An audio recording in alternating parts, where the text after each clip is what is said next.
Meu marido me agrediu na frente de toda a família dele e ninguém se posicionou contra ele. Parte 1. Mas minha filha fez algo que o deixou pálido. Meu nome é Amanda, e preciso contar algo que mudou tudo. 3 anos atrás, eu pensava que sabia como era o fundo do poço. Eu estava errada. Era a Ação de Graças de 2021, e eu estava parada na minha própria sala de jantar, minha bochecha ardendo pelo tapa que havia ecoado pela casa. O peru que eu havia passado 4 horas preparando estava intocado na mesa, cercado pelos familiares dele que me olhavam com uma mistura de satisfação e nojo. Talvez agora você aprenda algum respeito, disse a mãe dele, deb a boca com o guardanapo de pano que eu havia passado naquela manhã. Uma mulher deveria conhecer seu lugar. A irmã dele concordou com a cabeça. Pobre Marcos tem lidado com essa atitude por anos.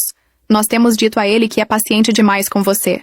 Eu fiquei ali parada, minha mão pressionada contra minha bochecha que ardia, me sentindo menor do que jamais me senti em meus 32 anos.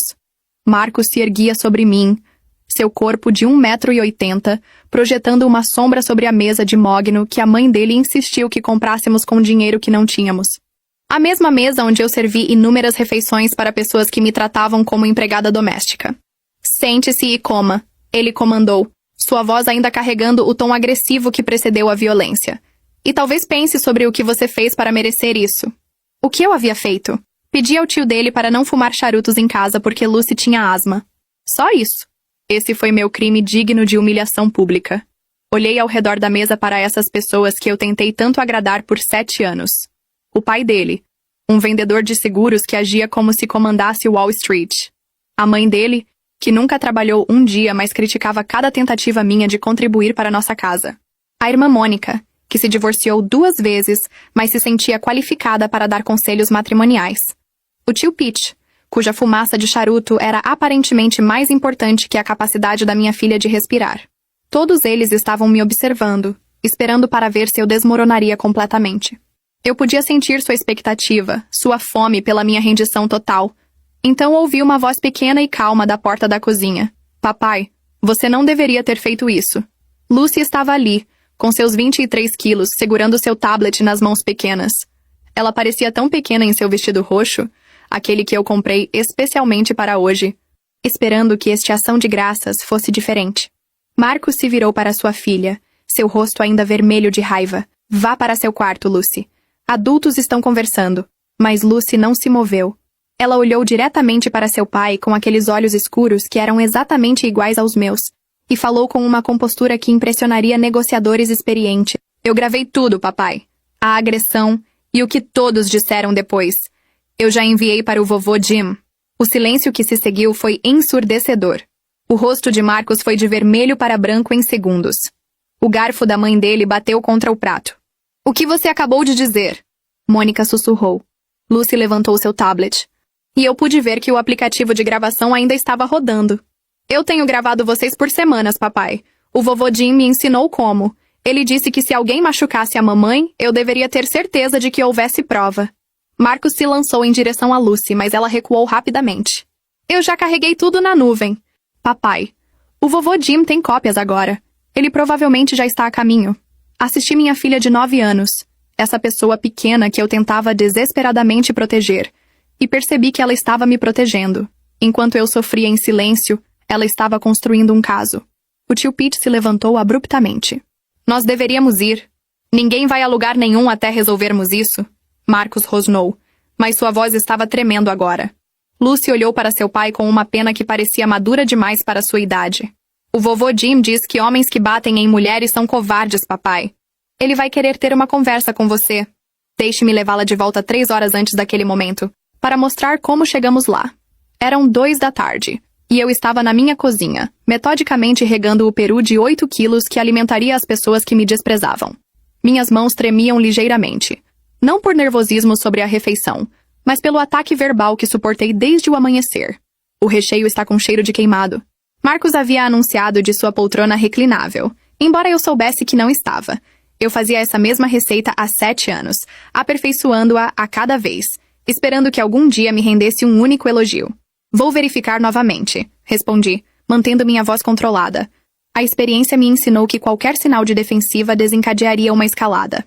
Lucy estava sentada na bancada da cozinha, supostamente fazendo lição de casa, mas na verdade, me observando com aqueles olhos perceptivos. Aos 9 anos, ela desenvolvera uma habilidade perturbadora de ler a temperatura emocional de nossa casa. Ela sabia que quando a voz do papai carregava aquele tom particular, quando os ombros da mamãe tensionavam daquela forma específica, problemas estavam chegando. Mamãe, ela sussurrou quando Marcos subiu para tomar banho. Seu rosto está fazendo aquela coisa de novo. Toquei minha mandíbula, percebendo que estava contraindo-a tão forte que meus dentes doíam. Que coisa... Querida? A coisa de medo. Como quando você está tentando não chorar. Me ajoelhei ao lado da cadeira dela, alisando seu cabelo escuro que era muito parecido com o meu. Estou só cansada, querida. Jantares grandes dão muito trabalho. Mas Lucy não estava comprando. Ela herdou minha intuição junto com meus olhos. E aos 9 anos, já era mais inteligente emocionalmente do que seu pai jamais seria. Ele vai ser mal com você hoje, ela disse factualmente, colorindo sua planilha de matemática com giz de cera roxo. A vovó Patrícia ligou esta manhã. Eu ouvi ela dizer que é melhor você não envergonhar a família. Meu coração afundou. Eu esperava que a mãe de Marcos faltasse este ano. Talvez visitasse Mônica. Mas Patrícia nunca perdia uma oportunidade de me lembrar de minhas inadequações na frente de uma audiência. Lucy, você não precisa se preocupar com coisas de adulto, disse, embora nós duas soubéssemos que ela se preocupava com coisas de adulto desde que tinha idade suficiente para entender que outros papais não faziam suas mamães se encolherem. Os passos de Marcos trovejaram escada abaixo, e Lucy imediatamente se endireitou na cadeira, lápis posicionado sobre sua lição como um escudo. Nós duas aprendemos a reconhecer seus humores pelo som de sua aproximação. Por que tem cheiro de queimado aqui? Ele exigiu, embora nada estivesse queimando. Não sinto cheiro de queimado, disse cuidadosamente. Está me chamando de mentiroso, Amanda? Esta era a armadilha, aquela em que eu caía toda vez, apesar de saber melhor. Se concordasse com ele, estaria admitindo incompetência. Se discordasse, estaria desafiando sua autoridade. Não havia resposta certa. Não, Marcos. Vou verificar tudo novamente. Ele caminhou até o fogão e levantou a tampa da caçarola de vagem, fazendo um show de abanar fumaça imaginária. Jesus Cristo, Amanda! Minha família vai pensar que casei com alguém que nem sabe cozinhar. O giz de cera de Lucy pressionou mais forte contra o papel, e vi sua mandíbula contrair do mesmo jeito que a minha. Ela estava aprendendo a carregar tensão em seu corpinho, se preparando para a explosão que poderia ou não vir. As vagens estão perfeitas, papai. Lucy disse calmamente, sua voz cuidadosamente neutra. A atenção de Marcos mudou para sua filha. Pedi sua opinião? Não, senhor. Então guarde para você. Observei o rosto da minha filha se fechar. Observei ela se retirar para aquela brancura cuidadosa que aperfeiçoara como mecanismo de sobrevivência. Aos 9 anos, já era especialista em se tornar pequena e invisível quando o clima emocional se tornava perigoso. A campainha tocou, e Marcos imediatamente se transformou. Seu rosto relaxou no sorriso charmoso que reservava para estranhos, sua voz caindo para o tom caloroso e razoável que me enganou quando nos conhecemos. Devem ser mamãe e papai, disse, beijando minha testa como um marido amoroso. Você está linda, querida. Quase ri da performance. Em 30 segundos, ele se transformou de meu torturador em meu parceiro devotado, pronto para representar o papel do genro perfeito. Lucy observou essa transformação com interesse clínico, e percebi que ela estava estudando-o, aprendendo seus padrões, catalogando seus comportamentos como uma pequena antropóloga, documentando uma espécie perigosa. Mamãe, ela sussurrou quando Marcos foi atender a porta. Você quer que eu fique perto de você hoje? Minha filha de 9 anos estava oferecendo para ser minha guarda-costas, e o terrível era que quase disse sim. Eles entraram pela minha porta da frente como um exército conquistador, armados com comentários cortantes disfarçados de preocupação e críticas embrulhadas em falso carinho. Patrícia, a mãe de Marcos, entrou vestindo sua arma favorita, um terno cor creme que provavelmente custava mais que meu orçamento mensal de compras. Ela beijou minhas bochechas no ar enquanto escaneava minha aparência com a minuciosidade de um inspetor de obras procurando violações do código. Amanda, querida, disse, sua voz pingando doçura artificial. Você parece... cansada. Está dormindo o suficiente? Era seu movimento de abertura, disfarçado como preocupação maternal, mas projetado para plantar a semente de que eu parecia abatida, desgastada, insuficiente para seu filho precioso. O pai de Marcos, Robert, seguiu atrás dela, já alcançando seu telefone para verificar a bolsa de valores, porque aparentemente nem o Ação de Graças podia competir com a performance de seu portfólio. Ele conseguiu um grunhido de reconhecimento na minha direção antes de se acomodar no que havia se tornado sua cadeira na minha sala de estar. Mas foi Mônica quem trouxe a artilharia real. A irmã de Marcos, de 35 anos, havia aperfeiçoado a arte do elogio às avessas, e ela lançou seu primeiro ataque antes mesmo de tirar o casaco. Ah, Amanda, você manteve o mesmo penteado. Que consistente da sua parte. Acabei de fazer o meu naquele novo salão no centro da cidade. Sabe? O caro? É incrível o que um bom corte pode fazer pela confiança de uma mulher.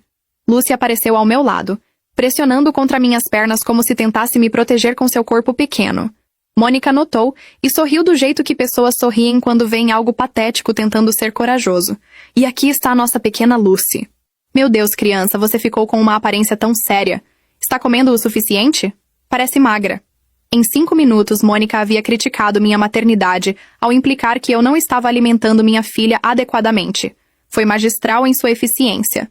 O tio Pete entrou por último, já acendendo um charuto apesar do fato de estarmos dentro de casa, e Lucy ter asma. Quando me casei com Marcos, Pete parecia o tio divertido, cheio de histórias e risos. Mas 7 anos me mostraram que ele era apenas outro homem que acreditava que seu conforto importava mais que o bem-estar de todos os outros. Amanda, querida, Patrícia disse, se acomodando na cabeceira da minha mesa de jantar como uma rainha reivindicando seu trono. Encontrei com Janet Morrison no clube de campo semana passada. Você lembra da Janet? A filha dela, Melissa, casou com aquele advogado bem-sucedido? Bem, Melissa acabou de comprar a casa mais linda em Riverside Estates. 4 quartos, 3 banheiros, bancadas de granito por toda parte. Eu sabia onde isso ia parar. Patrícia adorava me regalar com contos dos sucessos de outras mulheres, sempre com a mensagem implícita de que eu estava impedindo Marcos de conquistas similares. Isso soa adorável, consegui dizer, buscando colheres de servir na cozinha. Realmente é, Patrícia continuou, sua voz ecoando pela casa.